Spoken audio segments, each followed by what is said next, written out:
I knew even through those darkest times that he loved me. Go show up. It's not that hard. It's fun as well because I kind of get to see the Father's heart. I get to see God's heart towards me. Because children are amazing observers and poor interpreters. So to have that patience is something that I've developed a lot of and still have a lot of work to do. I have a good relationship with my boys, but I long for fellowship with my boys, okay? Show up, be there, try, have a backbone. This is how you hold a snake so that it doesn't bite you. I wish I was perfect, but I am not. Spend time with them, play with them, get down on their level. If I haven't been on my hands and knees wrestling, playing in the yard, on the trampoline, they need it. Time really does fly by faster than you think. I wish I would have spent more time with my kids. Time is the language that they speak. Her last words to me after I said, "Mom, I love you," she said to me, "I know. I know." And, I hope as a dad, I hope as a parent that my children know that.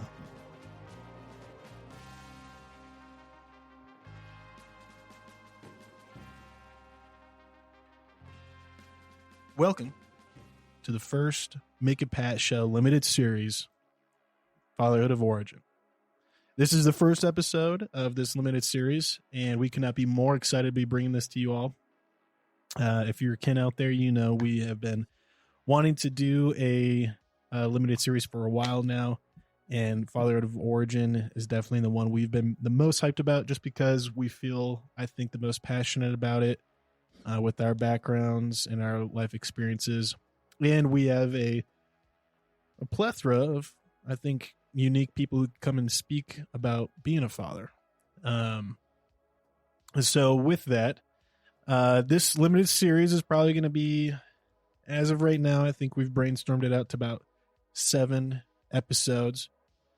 And the idea is that each episode, we're going to sit down and ask questions, maybe not always the same questions, but similar questions to each of our guests to really understand who their father is, and kind of what their relationship with their father is, and what they learned from their father, whether they had a good dad or a bad dad or an in-between dad.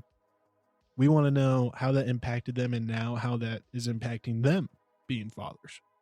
And so me, Mick, not being a dad, I'm just going to be asking a lot of questions for this series to try to soak up as much wisdom as I can from those who have gone before.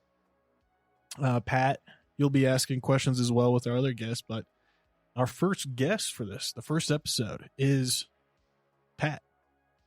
Pat, are you excited to sit down, be here, talk about your dad, talk about being a father?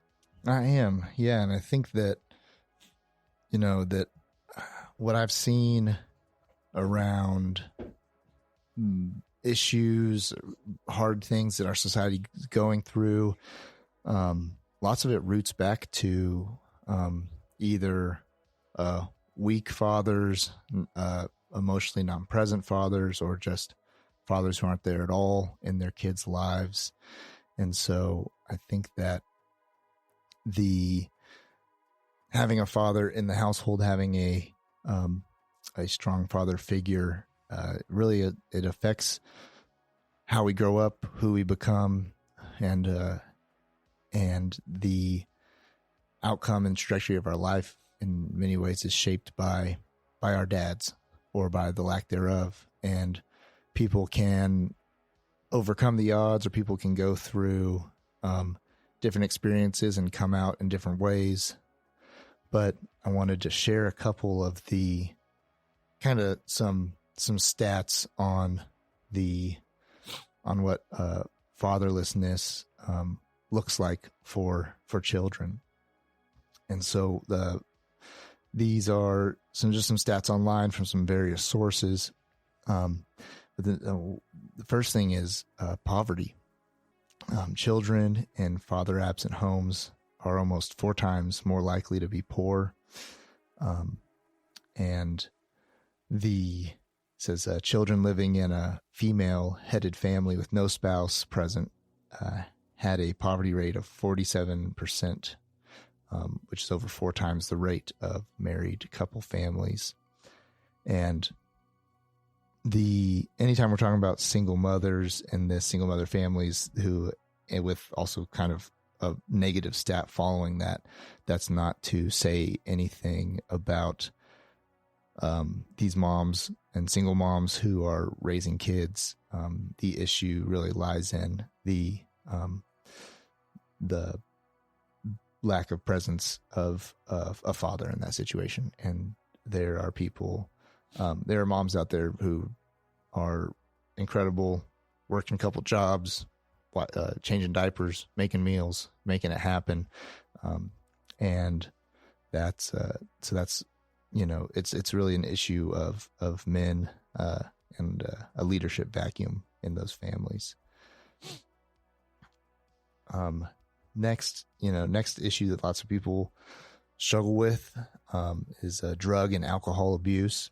The U.S. Department of Health and Human Services states that fatherless children are at a dramatically greater risk of drug and alcohol abuse.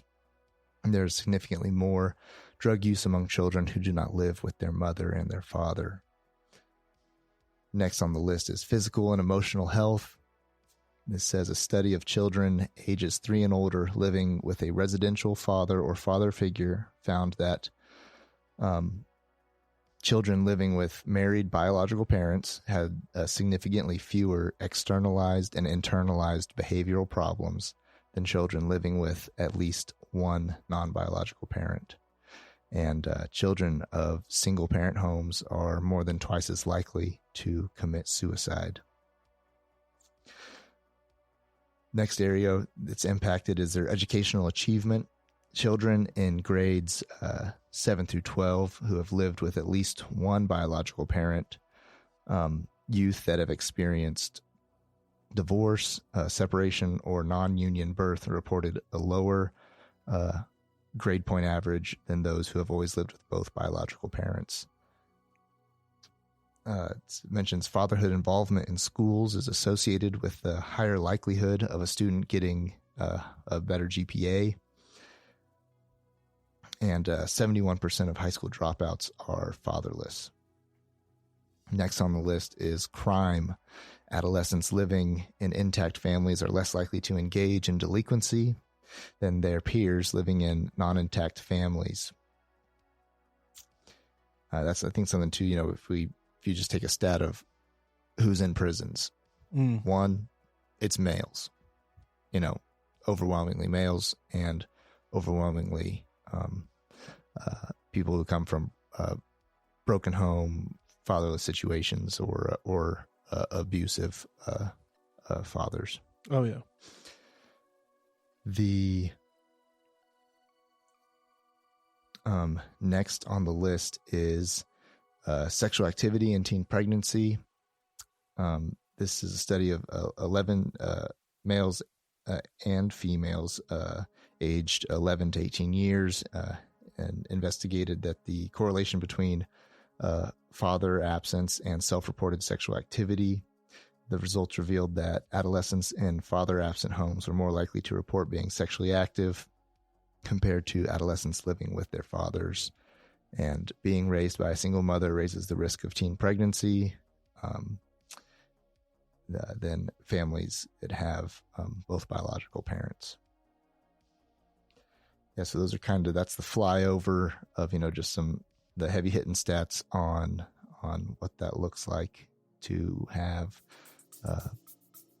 grow up without a dad or with a non-present dad. Smoke break. Smoke break. Hey, Ken, it's Mick, and I've got something important to talk about. We all hope we never find ourselves in a self-defense situation, but life's unpredictable. Enter the National Self-Protection Plan from Attorneys on Retainer, an actual credible law firm you can put on retainer for your self-defense needs. For just $35 a month, you get national coverage in all 50 states for criminal and civil legal representation in self-defense situations, complete with a 24/7, 365 toll-free emergency line. That's real legal support when you need it most. What's in the package? Bail bonds, scene cleanup, firearm replacement, even mental health counseling. Plus, 0 fees for a laundry list of defense-related costs like expert witnesses. So support the show and get yourself some peace of mind. Click the link in our show notes or visit our sponsors page to sign up for the National Self-Protection Plan from Attorneys on Retainer. Hey folks, Pat here. If you're like Mick and I, you're a fan of classic tales like Lonesome Dove, Blood Meridian, The Three-Body Problem, and Steinbeck's East of Eden. With Audible, you can dive into these epic stories anytime, anywhere.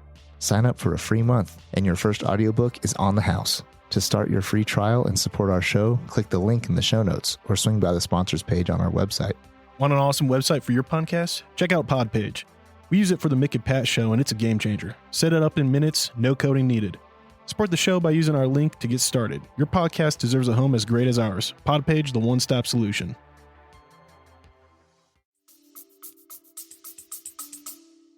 Yeah, and again, just to reiterate, as someone who's come from a single mom household, we're proponents for single moms. We want single moms to succeed. We want them to succeed in raising their children. We understand there's a lot of factors. I saw plenty of kids with better circumstances than myself turn out real shitty. Mm-hmm. And a lot of it is how the dice roll, with how your kid's going to turn out.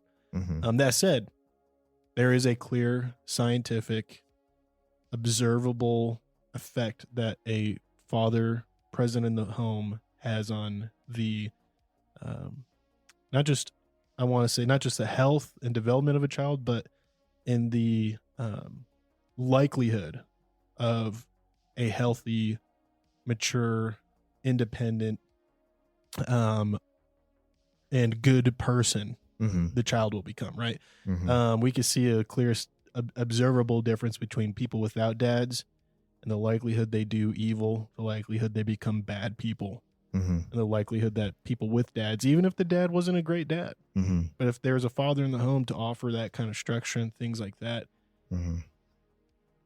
those people have a far better chance of turning out successful and being good people. Yeah. And I think that's something that's hard for a lot of people to do, especially in this day and age. But look, man, just because I had a very different experience than you and what a lot of our guests are going to come on and share doesn't mean that it's invalid. Like the father, like these stats are invalid. Like I can still say, like, you know what? I didn't have a dad, but I can clearly see how important it is. Right. And I can imagine how important it was for me to have a father figure. And it's a miracle it turned out the way it did, right? And so that's kind of my request to our audience out there too, is if there's any of you who think that Mick and Pat here we're doing this because we think those without fathers are less than or whatever, that's not the case at all. I encourage you to kind of step outside your own lived experience and hear the experience of the individuals we're interviewing and really come to recognize and accept the importance of fathers being present in the lives of their children. So with all that said, we got questions here and I'm ready to get into it. What about you, Pat? Let's do it. Awesome. To be fair, should we let everyone know? I think so. To be fair, we had a memory card oopsie doopsie, and this is the second time we're recording it. So if some of these answers seem rehearsed or just even quick, if Pat's quick to come up with an answer, it's just because we already went through about the first half dozen. So to start off, we're going to discuss essentially your father. And we'll have there'll be a couple questions on like perhaps your opinions or impacts that these observations of your father have had on you. And then we'll start talking about you and kind of how this is translated to you being as a father. So what are some of your earliest memories with your dad, Pat? Yeah. So I can get pretty far back there on my memory. I think my earliest memories are around 2 years old. a couple even before that. But my earliest memories with my dad that really like stick in there were we had traveled from Texas up to Colorado to a youth camp, and we rolled in at nighttime, and it was dark out. And I remember walking through the camp, and my father was walking, but I was tucked into and zipped up in his leather jacket. And I remember feeling like everything out in front of me was unknown and kind of scary and dark, and my face was cold in the mountain air, but I did feel safe, wrapped up and zipped up in this jacket. And my dad, even though I had no idea where I was in the world, or let alone on this little camp, and my dad knew right where he was and right where he was going. And so I do remember that, like, I think feeling some of that confidence and safety there. While we were on that trip also, we went camping for a couple days, and he took a 15-passenger van and took the back seats out of it, and we went out into the woods. And I remember one night we were making macaroni and cheese and hot dogs, and I was in charge of stirring the mac and cheese at the ripe old age of 2, just standing there next to the camp stove, stirring it up. And I also remember us sleeping in that van, kind of bundled up in one of those old school sleeping bags with the fleece lining in them. And I think that's probably my earliest memories of with my dad. Those are really good ones. Like, it's good that the earliest memories are positive. What do you remember most about your dad? And to be clear, what is he, Papa Pat? We could call him Big Pat. Big Pat? No, I'm Big Pat. My son's Little Pat. We could call him Poppy Pat. Poppy Pat. Poppy Pat. I just didn't know what your boy calls his granddad. Yeah, he calls him Poppy. Yeah, so Poppy Pat, he's still alive. He's still kicking and breathing. Old PP. Old PP. And he'll be breathing for a long time. He's in good health, and he's young for grandpa. So this question, what do you remember most about your dad? Could be framed more of like, what do you remember most about your dad from childhood? Yeah.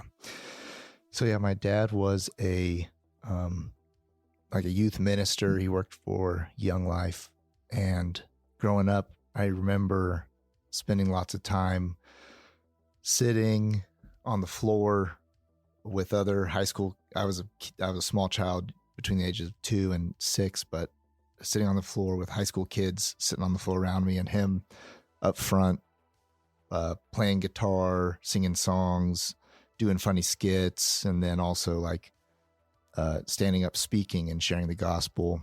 And I just remember seeing a whole room full of people captivated and engaged with him standing up in front of the room.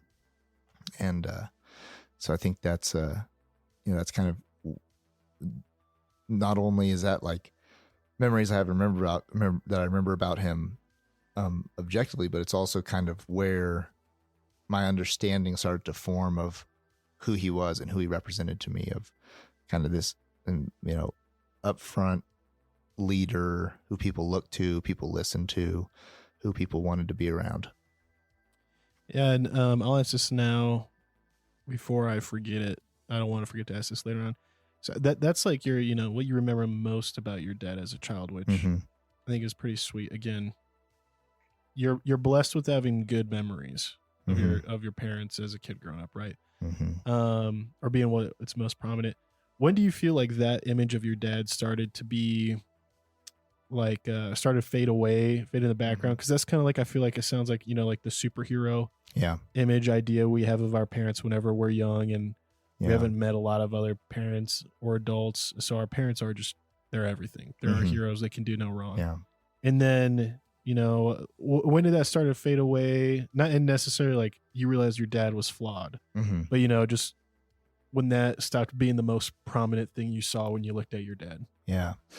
Yeah. I think that in one sense, like a pretty normal time, like 17, 18, I feel like that's like a lot younger. I mean, that's a lot older than a lot of people. Yeah. I guess like kind of like that, like starting to gain, like probably like high school age, starting to gain your independence. Sure. And you see, that they're human.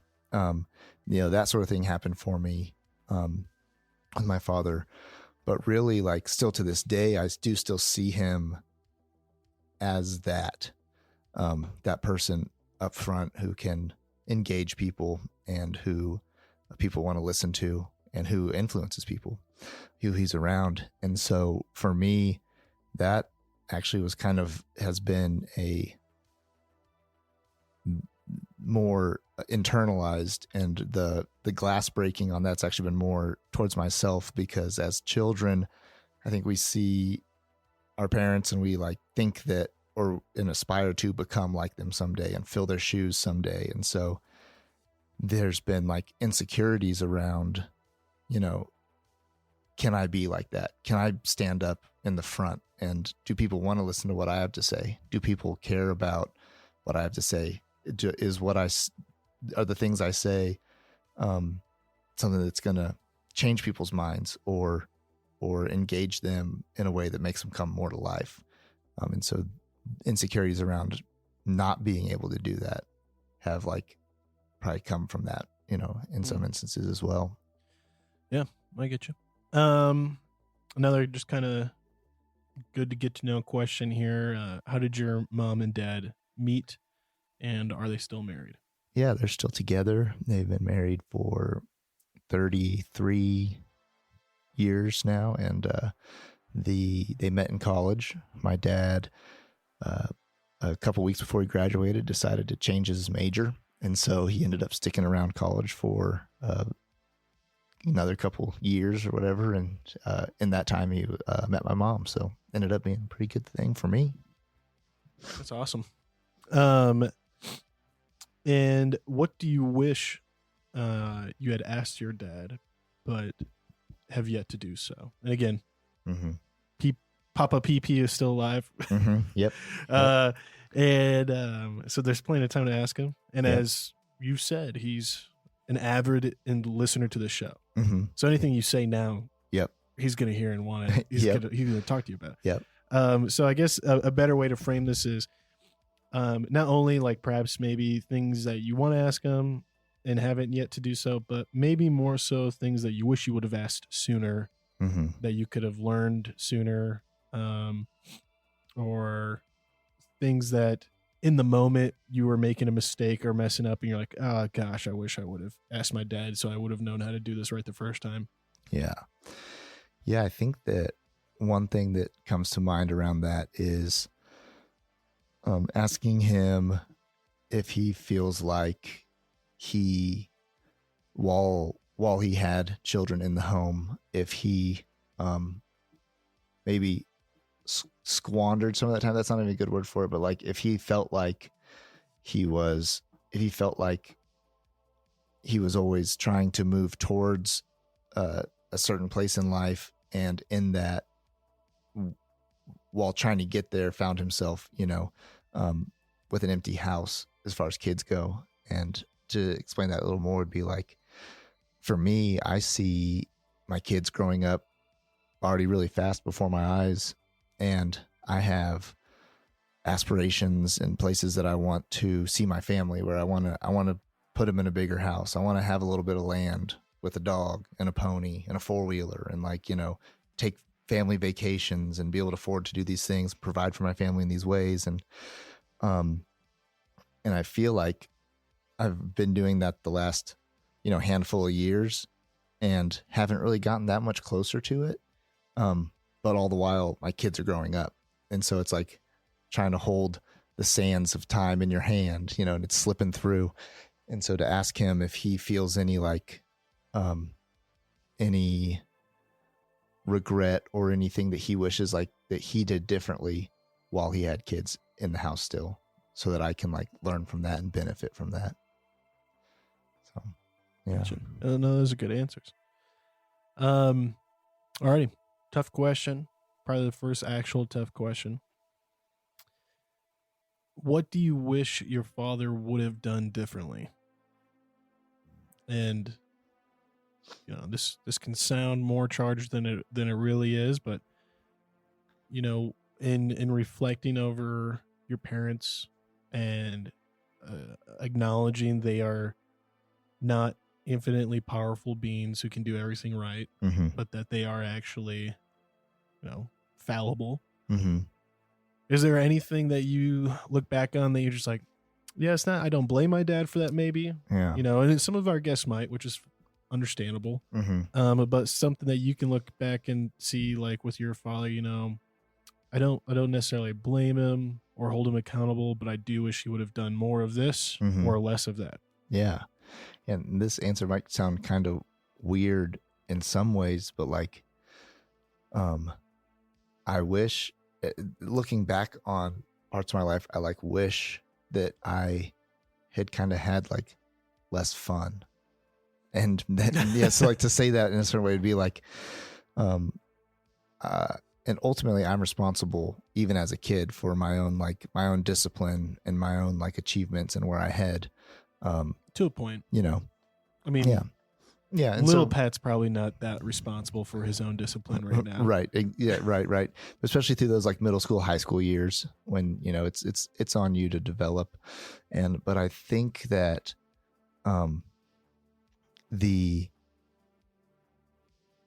especially I've seen like as an objective, just specific example would be like around academics. Like I have like at best 8th grader level math of like intelligence.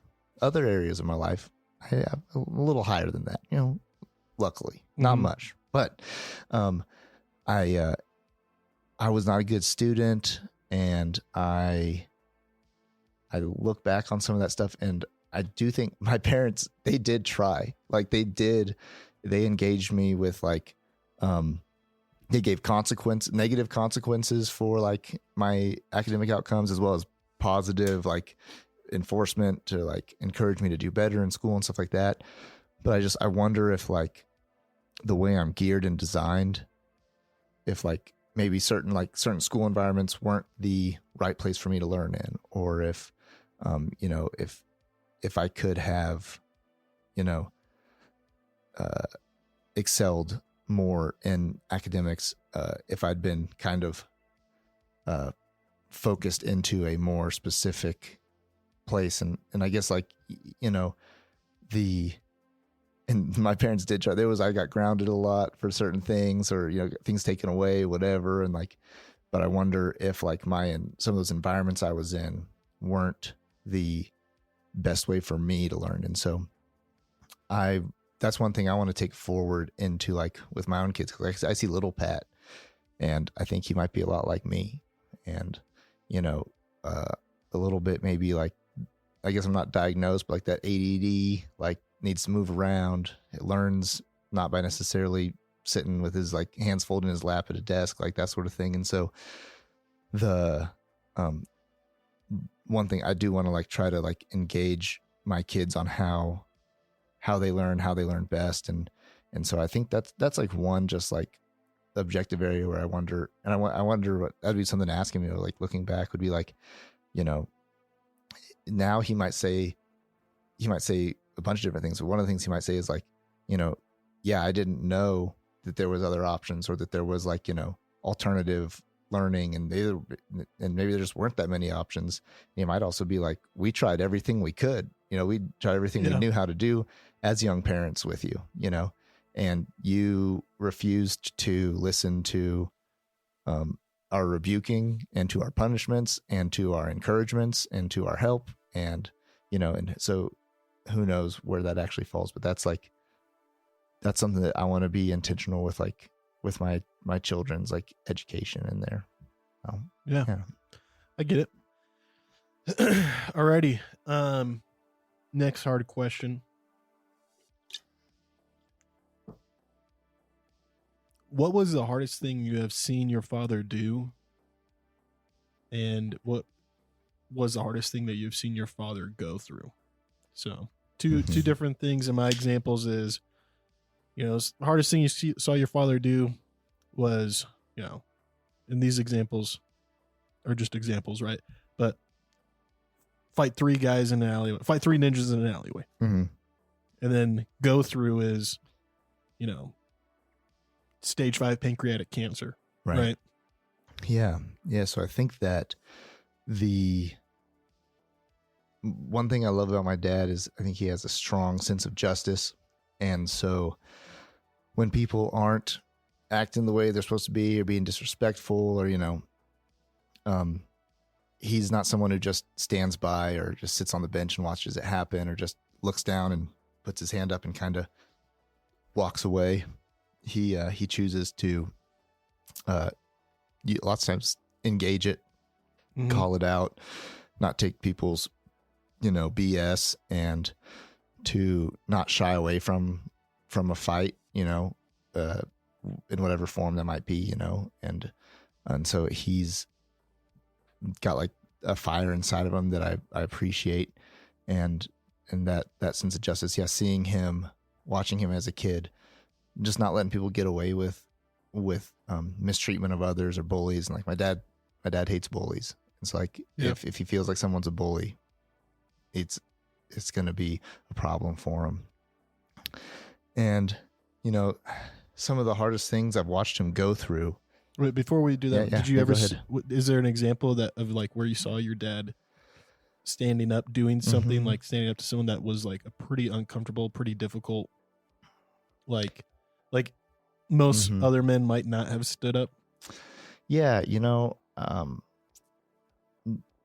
trying to think. There's a couple examples. I'm trying to think of the best one. Like, there was this like my grandpa had this like crazy neighbor, and he was a bad dude, and he basically there's kind of like some neighbor feuding going on back and forth, and over a couple of years, just this guy kept doing just inappropriate stuff and acting out. And at one point he like, he said something along the lines of like, we were visiting my grandpa and it got really heated. And he said like, hey, like your son's not always going to be here to like protect you. Oh, wow. Yeah. That's some, that's some hot blooded words. Yeah. So then that like, lots of people like first thing they're just going to do is just like call the police or whatever, or like, maybe roll over. And, that's not how that situation worked itself out. It was, we basically, had, engaged that guy and didn't let him get away with talking like that and being that way, being a bully. Yeah. So, gotcha. Yeah. And then go through. Yeah, hardest things I've watched my dad go through. When I was in college, he got laid off, and I think that was a hard thing for his identity. To at the age of, I guess like he was like 50-ish, for late 40s, early 50s, to get laid off. And I think that produced kind of a form of like wounding in his identity because we think I think that lots of us think that when we're 45, 50 that we're going to be established. There's not a lot of big life decisions coming up. Like when you're 18 and you got to be like, man, should I go to, what college am I going to go to? Am I moving out of state? Those big heavy things that feel like they're so heavy. Am I going to marry this girl? Should I take this job? Where am I going to live? Buy this house? All these big things. Who am I going to be? And to find yourself like kind of asking yourself once again, finding yourself feeling like an 18-year-old, like, what am I going to do? Who am I going to be?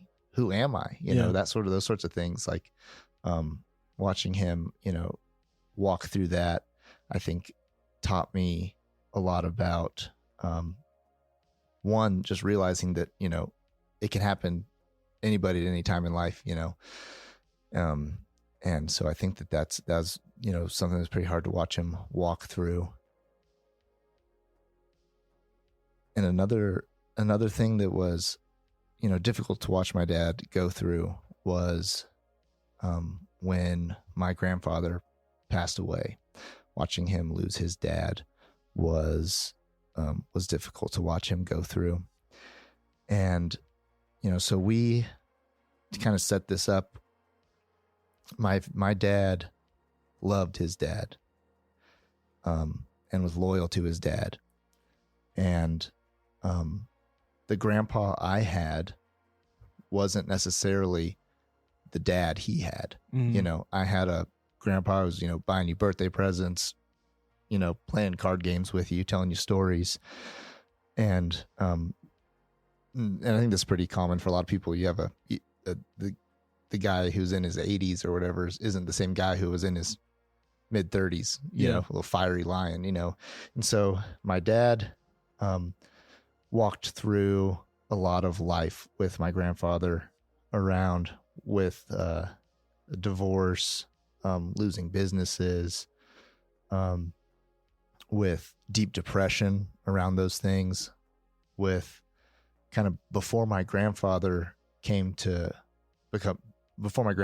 a Christian, like he got in a really bad place for a while. And my dad was just a kid, high school, middle school, high school age kid, having to watch his own dad go through hard things.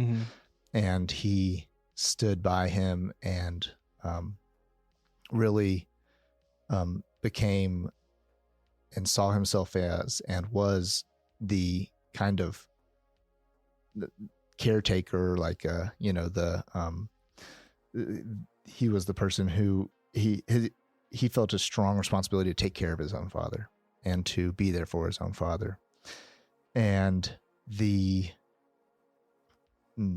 his whole life, that was kind of a recurring theme of, being there for his dad and helping his dad through stuff. And my grandfather was a good man, but he could also be a hard man at times. He could be pretty stubborn. And so that when someone has, hard-headedness and stubbornness, that can be a hard person to remain loyal to, or to, to keep on engaging with. And so at the end of my grandfather's life, this was still something that my dad was going through, of being loyal to this guy and also having to figure out how to walk with a hurt and a wound from his dad, and also be loyal to and loving with his dad. And also, I guess, and my grandfather, I think, was an incredible man. I think, like many men, he just had hard things in his life that lots of people do. And so we were visiting him on the last couple of days he was alive. And we didn't necessarily, we knew it was gotten to that point where, you wanted to go visit because you knew that it could, be the last time you saw him, but it wasn't like necessarily like we didn't go to see him because we thought he was passing away. And my grandfather, took a real bad turn one night, and basically, we had a nurse come to the house and was like, all right, like he's going to like pass away. And so while we were saying our goodbyes and stuff, some people had left the room, and I came back in the room, and my dad had helped my grandfather up, I think, to use the restroom. When he'd helped him up, he collapsed in his arms, and I watched my father holding his father, and I heard my dad's voice crack as he said, "Dad," as he cried out, "Dad," and was holding his dad, who had become just flesh and bone, withered away. And they, really was looking at each other in the eyes while he passed away. And so watching that event, being a part of that event, was really powerful. I think lots of people, get a phone call, it's a phone call that's hard enough, hey, Dad passed away last night.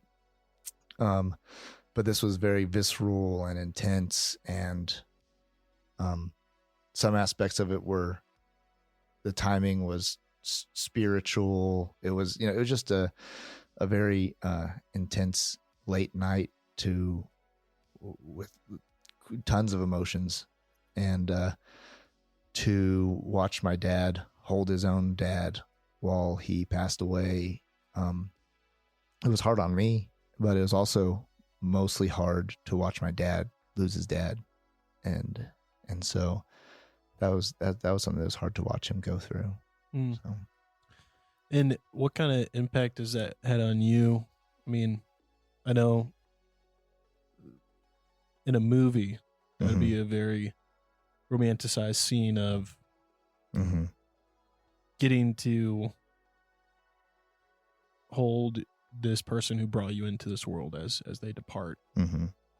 But I also got to imagine that, like, being the young man and witnessing that, there's a level of that kind of impact it has on you of like, am I going to be here when my father's in that place? Yeah. And will I be able to? Will I have the opportunity to? Will I have to watch and look him in the eyes as he passes on? Yeah. Because I think that is, like, as someone right now who has family who's on hospice and stuff, like, that idea is very, like you said, visceral. And it's not necessarily, from my perspective, romantic. It's a hard thing, and it's an incredibly sad and solemn thing. Yeah. And I think for me, watching that and the thoughts I had around it were, in the coming like months, I did start to kind of think about in my life, like, oh man, like playing my life 10, 20, 30 years down the road, I'm like, I'm going to have to go through this someday, short of me, having some illness or hit by a bus or whatever, that those things happen. But typically speaking, like, I'm going to have to walk this path I'm watching my dad walk, of losing his own father. And yeah, it made me scared, it made me like, and it was just something that is like, I don't want to deal with that. I don't want to have to go through that, and just that little bit fear of the future and that, to have to go through that. And what I found myself in was 2 months later, in my work truck, crying in the driveway, because just a few months after my grandfather passed away from his lung, essentially it was his lungs had failed him, amongst other things, but that was the main thing. My dad had been in the hospital for a couple days at this point with COVID, and he was very sick. And this is when, you're not allowed to go see anybody in the hospital. Yeah. Nobody can be there. And so I found myself, crying in my truck, helpless, because there was nothing I could do for my own father. And we were texting, and he was so weak and in this state that, really we would just send a text or two, like every day or two, just to know that he was still kicking. Yeah. And just this text, like, and sitting in my truck that just says, "Love you, son." Like, gosh, like, "Love you too, Dad." And, there was nothing I could do in this world to go. If I wanted to see him, I had to go to jail for it.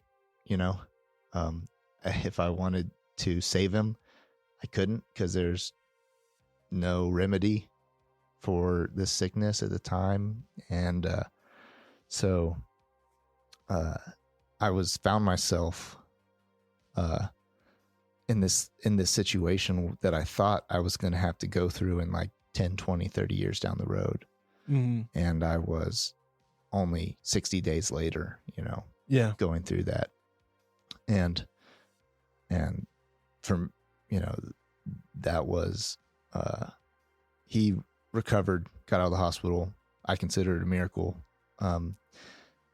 But that was a pretty intense thing to walk through as well. For sure. Appreciate you sharing that, man. I know for myself, that like hits home and experiences I've had over just the last couple of years. And I can imagine there's plenty of other people who right now listening to it can relate to that. If I remember correctly, Billie Jean's grandpa, Billie Jean, my wife, he passed away not from COVID, but during COVID. No one was allowed to be there, and I think they made a huge exception for his wife to be there. Really good, because it was in a nursing home, and she's pretty old too. Yeah, and I think it was a little bit of like a hush hush. But I do remember like that was pretty hard on like my wife's mom and her siblings to just accept that, like, you know, he had been going downhill for years, had Alzheimer's, I believe, or Parkinson's, one of the two. And so, but just like I know they went through that. So I'm sure there's other people who can relate to kind of that experience. Yeah. Moving on to questions though about you being a father. And, you know, we have this nice bedrock of, you know, these questions and answers you've provided for your father. First one is also heavy hitter. And again, not to throw shade at a father, but it is, what do you want to do differently as a father that your father did? And it's kind of hard to really word that question and make sure it doesn't come off as only negative. Right. Because it is saying like your father did things that you observed. What of those do you want to do differently? And I try to make this not a yes or no question. Right. I try to like really have people dig for like, okay, so what do I want to do differently? Yeah, because the easy question is, will you do stuff differently? And it's like, well, yeah, you know. Is there anything you would do differently? No. Right. My dad was perfect. Right. Or something. Yeah, no, I think that in many ways too, it's actually more honoring to your parents to take like the good and the bad they gave you and then build upon it. Improve upon it. That's the whole point, you know, right? Right. Yeah. And so like, and what good father doesn't want their son to be a better dad than they were? Yeah. You know, like I hope that for my sons. Yeah. I already know some of my shortcomings, dude. Like I'm only a couple years into this and I know some of my shortcomings, and I want my kids to do better than me. Yep. Yeah, I think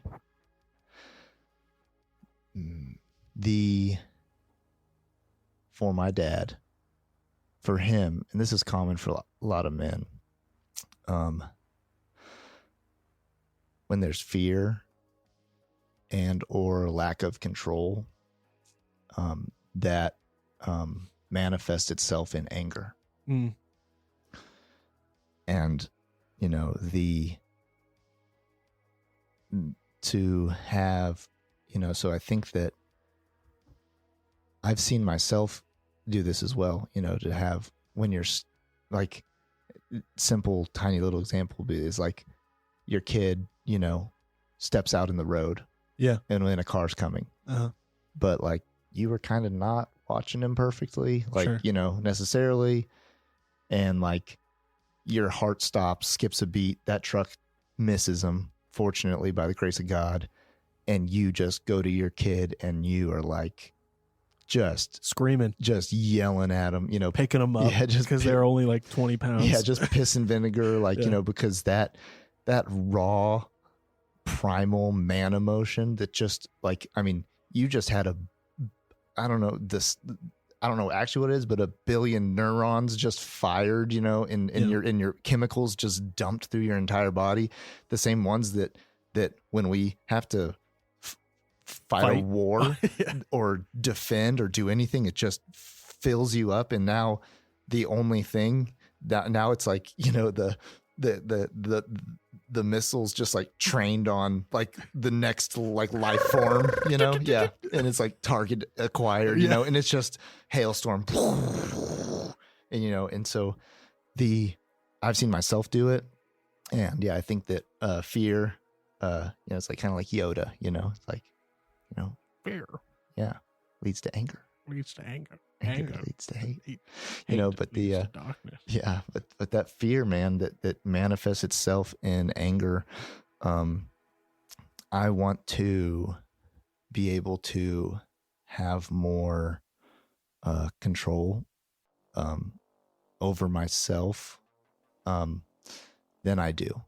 And that's something that, like, you know, I've seen myself do it, and I've seen my dad do it, and I want to be able to have that under control and have that harnessed into have that fear and those things, you know, harness that energy towards something productive and not destructive and not like scorching the earth, which is how it can well up out of a man.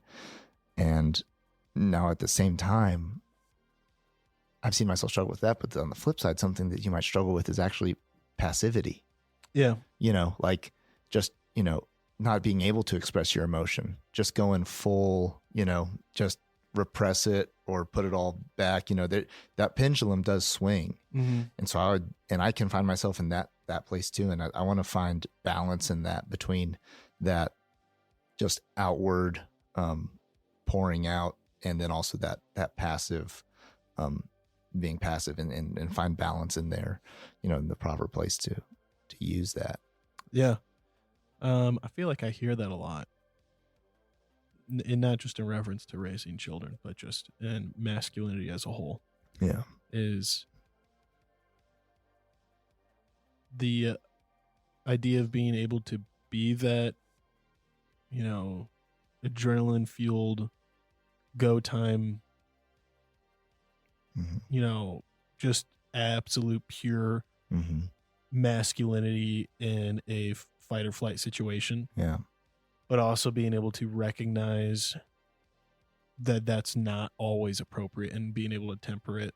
Mm-hmm. And then, like you said, on the flip side, this idea of not being able to do that, like not being able to be this full throttle man of action when it's Mm-hmm. needed because of fear, trepidation, or anything like that. And Mm-hmm. I think we can even have like a whole nother conversation on that in regards to like the whole, I always think of it in the proverb of, I say proverb because it's not, it is a proverb, but I don't believe it's from the book of Proverbs. But it's better to be a warrior in a garden than to be a gardener in war. Yeah. And like I think about that a lot, and I think about how that is really true from what I hear from people about being a parent too. Mm-hmm. And like being able to be that warrior, be that person who can go there when it's appropriate and recognize when it's appropriate, and then who can realize, hey, the garden is not the place for that guy. Right. Raising the boy, raising the daughter, being the husband, that's usually not where you need to be the warrior. Mm-hmm. The warrior maybe comes out maybe 0.1% of the time you're doing those things. Mm-hmm. And so, but that's cool. I think that's admirable. What do you enjoy least about being a father now? I'm in the early stage with, you know, we're still in like diapers and crying and that sort of thing. I think it's like the just like the Kevin Hart pulling up in the driveway and he sees baby in the window. Yeah, you see the baby in the window. Yeah. Daddy, yeah. I'm ready to play. Yeah, and it's like you're just not ready for it, man. And now what's funny is the biggest joy of my life is also when like another human being comes running outside screaming, "Daddy, Daddy!" You know, it's like it's so heartwarming. It makes your day better. And then you like get inside or whatever. You know, it's like whatever. This is just classic. You know, it's like messy house, baby crying. You know, like chaos everywhere. And you know, you're like the dad who's like, "I've been out in the trenches all day. I just want to come home to this." You know, like you know, and it's obviously and then honestly, my job that's physically hard. It's funny, like I'll be at home and just be like, I wish I was working. It's because not because I don't want to be with them, because it's easier. It's easier to go do my laborious work than to parent, than to like, so it's like, and I just gotta like it. Yeah. So like my least favorite part is in some ways like getting that second wind to like do what I need to do. And obviously it's something that's like, oh, that's too dang bad. Like, it wasn't their choice to be born, and like you owe them everything. But that can kind of, it just, you know, can be a little bit difficult my other least favorite part is this, dude, like the anxiety or fear that comes with being a parent of like, even if you think you're a chill person, you think you don't have anxiety, whatever, but like when you hear that cough on the baby monitor and it's like not just a cough, it's kind of raspy and it kind of is worse than the last night before. And they're just not capable yet of Yeah. telling you what's wrong. Yeah. They're not capable of telling you like, oh, it's my tummy, Dad. It's my, Right. I feel really hot. Mm-hmm.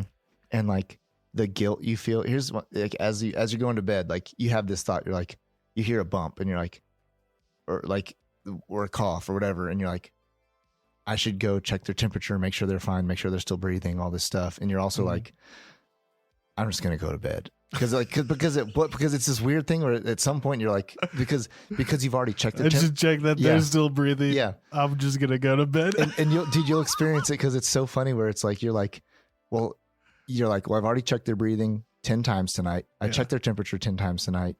I just have to trust that in the morning they'll still be there. Yeah. And it's just like, but then you're like, but if I don't go do it again, and I thought to myself, I should go do it, and now I don't do it, now you're at fault and guilty as a parent of negligence, And so there's just this like, that thing turning in your head and, it's like same thing, like the kid's like stomach's hurting and you're like, oh my God, like either he needs to poop or his like spleen is ruptured and he's dying. He's like, and so you're like, do you go to the emergency room? I don't know. And you get there and they're like, yeah, your kid just hasn't pooped. And you're like, oh my God. Or you get there and they're like, good thing you came.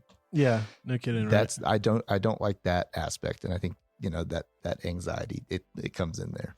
Part of me wonders too, like how universal it is really among parents, regardless of their politics. Would you, and this is I think like just applies to you because I know kind of your not necessarily politics but values and stuff like that. Would you like medically inject some kind of thing that just monitors your child and just tells you that you could check and like just be like no fear, and it's just like, here is a diagnosis of your child's current health, like health and location, and like even though like you and I are like not for big pharma, big gov monitoring, right? But like I am Big Brother, dude. I am Big Brother in my house, dude. Yeah, it's like because like we've got like a baby monitor in there. I'm like, I should leave this baby monitor in here until they're like 17. Yeah. And like, I will like have trackers on their phone. I will have, it's like, because I think that'll be the first big market of like when the whole like tracking health, get an injectable comes out. I don't think it's going to be a lot of people who are like, oh, I'll inject myself. I think it's going to be a lot of parents who are like, my baby is getting this. Yeah. And I'm going to know, I'm going to be able to hear that cough and like look at the phone and the apps just be like, your child is fine. They have slight heartburn from the spaghetti Gerber that you gave them. Yeah, dude. Yeah, exactly. And like the thing about that is like, I'm just a total hypocrite where I'm like, we talked about like free will a little bit on a couple podcasts ago. And it's just like, it's like, oh yeah, like ultimate free will is what I believe in. Well, I'm American and I believe I can do what I want and I've got privacy. And then on the flip side with your kids, you're like, I love you too much to let you have free will. Oh yeah, you're like the freaking just like communist China party. You're like you will not do anything without my knowledge. Yeah, we will have brain scans. That's so funny. And so, and walking that balance of not being a helicopter parent and not letting them die. Yeah. Great, good stuff. What do you enjoy most about being a father? Like I'm gonna say this though, because I know you could probably talk about a lot, as any father could, right? You got to pick one. You got to pick one thing, the thing that you enjoy the most about being a father. Yeah, I think it's my kids expressing love to me. And like, we go through this world and lots of people have on a facade, whatever. Like, you don't know what people actually think about you. Except for maybe close friends or whatever, or some guy who really hates you, just going to tell you about it. But like when I come home and the kid is just elated, daddy's home. And the little one who can't even talk yet is just crawling over to me as fast as he can. And like just putting his hands out he's laughing because he wants to get picked up. And like, like when we're going to bed and like Lucas will just say, we're going to bed. And little Pat will just say like, I love you, Dad. It's like, it's awesome. Just to be to be loved like that is incredible. Yeah, that's sweet. You kind of already touched on this a little bit with the other answer, but what have you done as a father that you wish you could go back and do differently? Yeah. And I'd like it if you picked a different one than the one that you said you do differently from your own father. Yeah, because I do that. I do like have the explosive concern. Yep. Yeah. And I'd say this is not the same, but it's adjacent to it. And this is the taking out my insecurities or like my hardships on them. And this goes for like my whole family. Meaning like the other one we were talking about was kind of like this, just, having, fear turning to anger, turning to rage. This one's more like the kind of like one example is like the parent who like they didn't make it in the MLB and damn it, that child is like 3 years old. They're going to private batting practice. Oh yeah. And like, but also like, bad day at work, lost a client, bank accounts going empty, doing everything you can to make it happen. It's just not coming through for you. Your station in life, who you are isn't who you want to be. And so when you come home, that gets, instead of it getting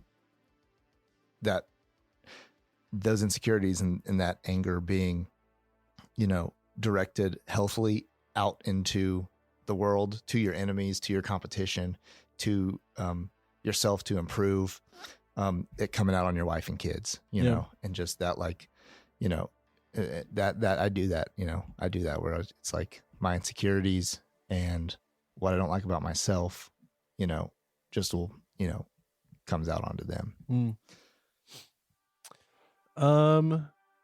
Some like not as heavy, but just like lighthearted, reflective questions. What traditions did your father pass on to you that you are now passing on to your children, or when they're old enough, you're excited to pass on?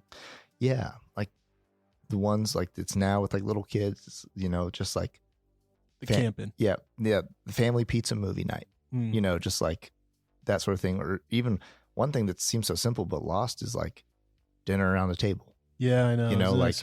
Like that's like dinner around the table, checking in, talking with family. That's like, that's something that my parents really always did. And like, and I want that to be, I don't want it to be, kids dinner's ready and everybody takes it to their room, back to their iPad, whatever. Like that's something I want to hold on to. And people might not even think that's a tradition, but it's just a daily discipline and a tradition. It's a daily tradition, to like sit down and have that really ritual with your family of breaking bread. And so I think that's one thing that my parents really did well that I want to go forward with. And another thing that I'm looking forward to with like my kids is just like we would do like father-son trips, things like that, where it's just like, it's intentional, it's carved out, it's coming, it's like age appropriate to wherever you're at, but like just beyond what it's like, it's pushing the boundary, like whatever age you are, it's like, man, new experience.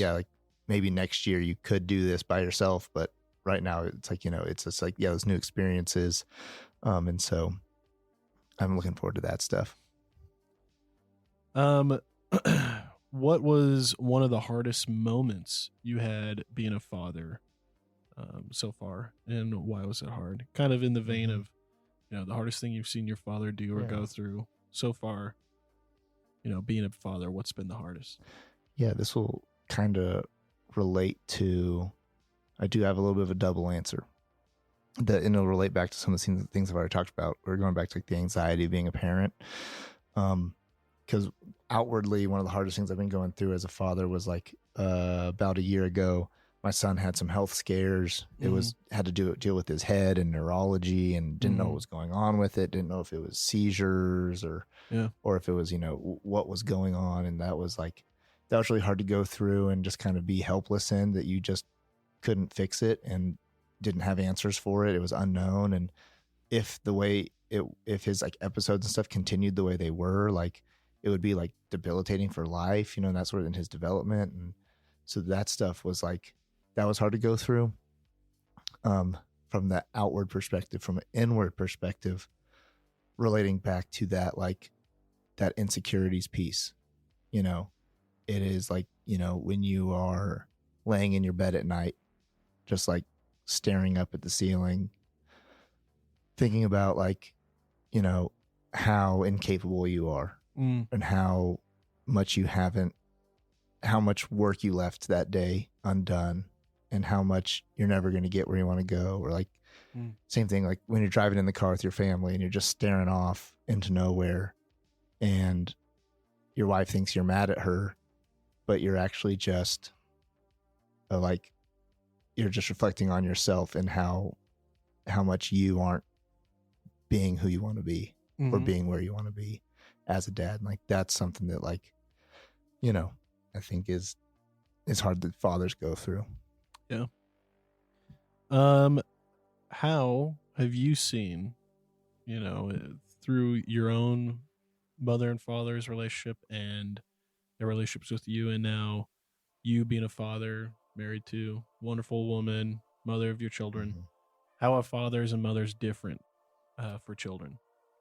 Yeah, I think that, like, just to like slap them right into some just gender roles, you know, maybe not so popular this current day and age, but I'll go ahead and do it. Is like, I see like mothers are nurturing, you know, fathers are disciplinarian. Another word for that might be like developmental, you know, and that's pretty standard, you know, but I think like it doesn't have to be punitive. Right.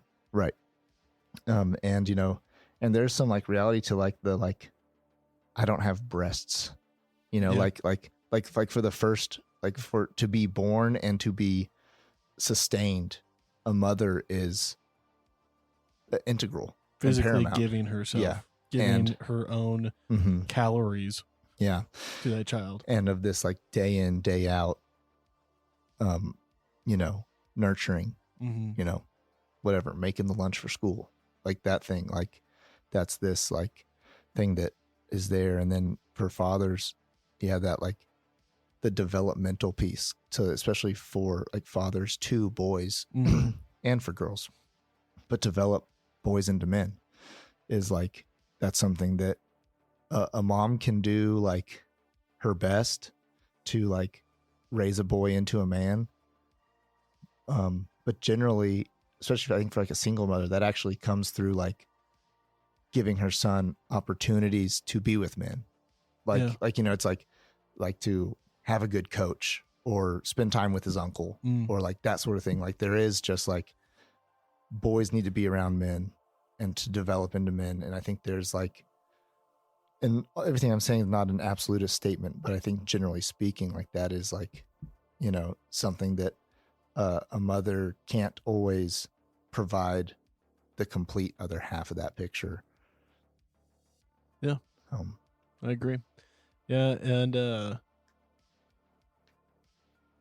for some reason, something you said just triggered a memory I had about my wife's mother, my mother-in-law. She just made a joke, I guess, or comment. It wasn't like, it was just a thought that came to her that she just shared very openly with everyone else in the room. I think it was after my wife and I had been married. And she says, "It's just so strange to me, Mick." And, you know, she just will do this. Her and I have a really good relationship. So she'll just literally open her mouth and just speak like train of thought. Yeah. And it's like, I don't feel ever offended by it or anything like that. That's just kind of how we are. But she'll just be like, "It's so strange to me, Mick, because I was just sitting here looking around the room, and every single person in here other than you has been inside of me." Oh no. And she's just like, "All of them have been inside of me. And it's so odd that there's now one who I feel these feelings about, that like I feel responsible for you. I feel, you know, like protective, mother hen, nurturing. Yeah, exactly. She has all the mother bear, wants to feed me dinner, you know, wants me to succeed, wants me to live and thrive." And she's like, "But you were never in here, and that feels weird." feels weird, and that's a first for me. And I was like, I could see how that would be weird. Yeah. You know, like I can see how that, like, having like, imagine the first time you're gonna have real paternal feelings for someone who is not of you. You know what I mean? Yeah. Yeah. And like, I'm sure that will likely be, you know, your sister's children probably will be the first ones, right? But think of it, you know, like with the way you feel about your kids now, and like you're gonna probably at some point feel that way about someone else's child, and they did not come out of your wife. Right. You know what I mean? And Yeah. like, think about how weird that will feel for how you feel already about your kids. Oh yeah. Anyways, Yeah. I just thought that was interesting. It's something you said about the roles and things like that just triggered that thought. Anyways, those are kind of the last of those questions. We got 3 kind of fun ones here to ask. Just good stuff to end the show on, with some nice, positive, funny vibes. And so, first question. This comes from a book by the same title. The question is, what's some shit your dad says? And the book is called Shit My Dad Says. Look it up. It's a great book. What's some shit Peepaw Pat says? Poppy Pat. Poppy Pat. Yeah. Gosh, I'm trying to think of any other thing. Like if there's something he's like said my whole life, it's just like a, you know, classic Come catchphrase. on, man. There's got to be something. I'm gonna reference my mother's classic go-to expression. If I wanted something or was wishing for something, I said, "Mama, I wish for us to have a bigger house," or "Mama, I wish that I had this toy." My mom would always say, "Well, Mick, you know what to do. Want in one hand and shit in the other, and see which one fills up first." And I'm shocked at how many people didn't grow up with that expression, because that expression I've just now was heard so it for powerful. the first time. Really? Yeah. Damn, bro. I say that expression probably like almost every other day, if not more. But it's just an expression of like, you can want for things, but you have to understand that not everything's going to end up in your hand. Yep. And in fact, it is more likely that the things you don't want will come your way faster than the things you do. And for me as a child, I knew that without being able to explain it, but I learned it so quick from that expression. And like, I learned really quickly to quell my want. Like I never threw a temper tantrum if we didn't get a toy in the store, right? Yep. Because I just knew, well, shit comes faster than toys, you know? Yep. Like, All right. and some days you just don't have I get it. Some days you don't have the money to buy your kid a toy or whatever, you know? So I kind of wondered, like, you got an expression like that? I got 2 that came to mind now. Thank you. Jogging the memory. One would be like, you have to be a Seinfeld fan to like appreciate the reference. But there's a character Newman in it. And every time like, it's Newman is Jerry's nemesis. Newman. Exactly. The Newman. And so when so my dad will say that about like his own nemesis in his life, and he'll say it in that voice, just like Newman, you know. That's awesome. So he does that one a lot. It's great. And the other phrase he has said for a long time, which he doesn't even know the meaning of, is gloves are only good for getting piss on your hands. You know, so, and I say that now myself too. What's that even mean? I think particularly, like, you know, you're doing some man work, so you're wearing gloves, and you're trying to do something dexterous and grabbing tools, and you're just not getting the work done, and you're trying to keep your hands clean and safe. And like, you know what? Like, I think you just got to take the gloves off and put your hand down in the toilet and unclog it, or you got to take your gloves off and, you know, get your hands in the mud, get your hand on the rusty blade that might cut you, and because gloves are only good for getting piss on your hands. That's funny. Know? So, yeah, because, you know, so there's one. Those are good, man. Those are good. What are your favorite stories that your dad told or continues to kind of tell over and over again? And it's funny because I'm waiting for him, like the stage I said he just kind of got into with the going off on to talking about certain things. I'm waiting for him to get into like the, you know, that 70s, 80s stage where it's just like that story has been told for the last 12 Thanksgivings or whatever, and I'm excited for that to come around. And for my kids to have those sorts of stories that that I have of my grandpa, just always telling the same story. I think so. This is taking it towards like a serious note again, but and sometimes I'll roll my eyes at it or like kind of take the phone away from my ear for a second, but it's actually, I'll someday regret that I didn't just keep the phone to the ear.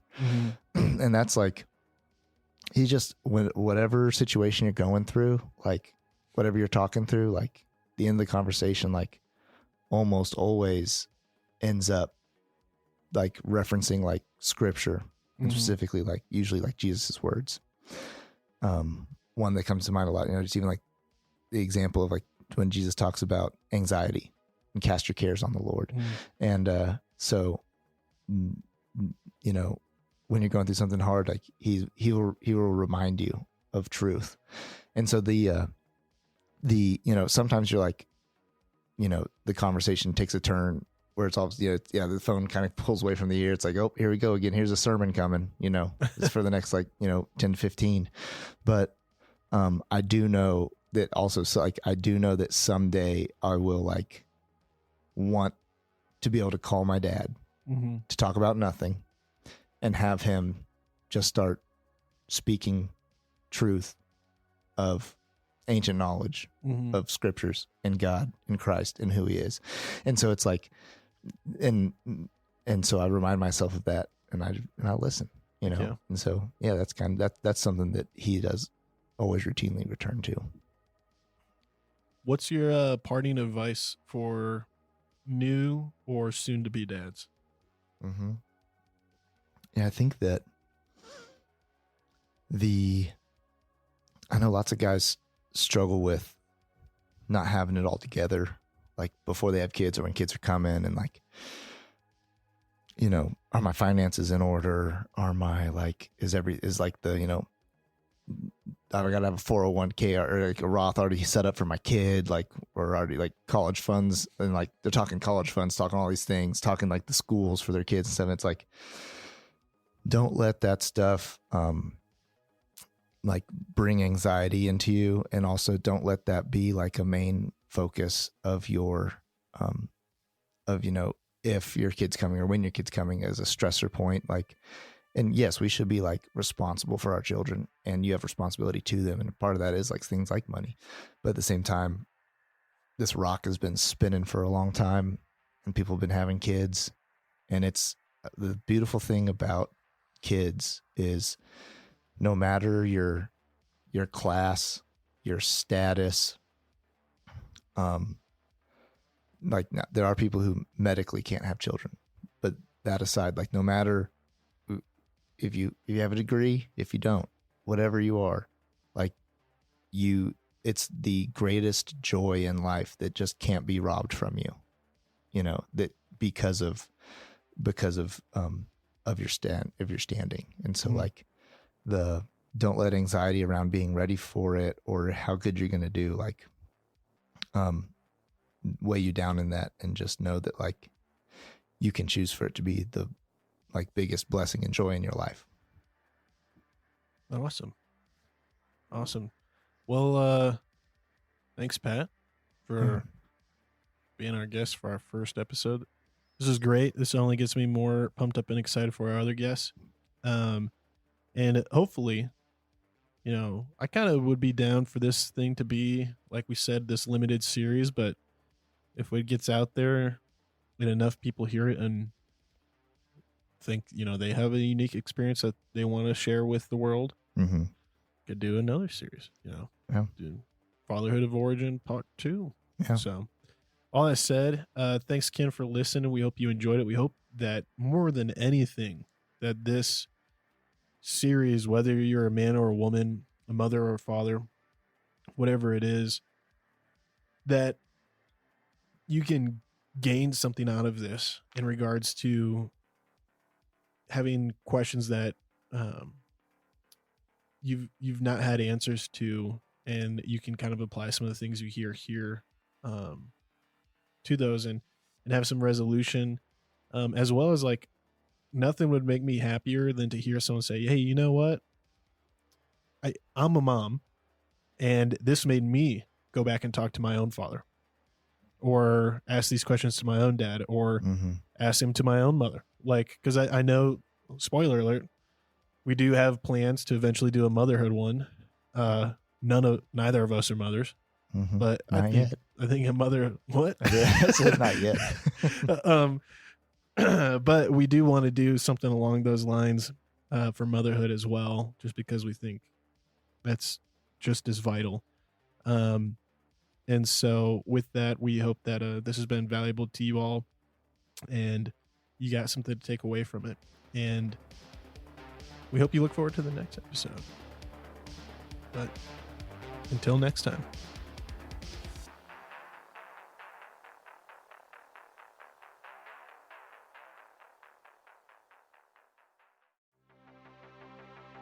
Thanks for tuning in. If you love this episode, drop us a review.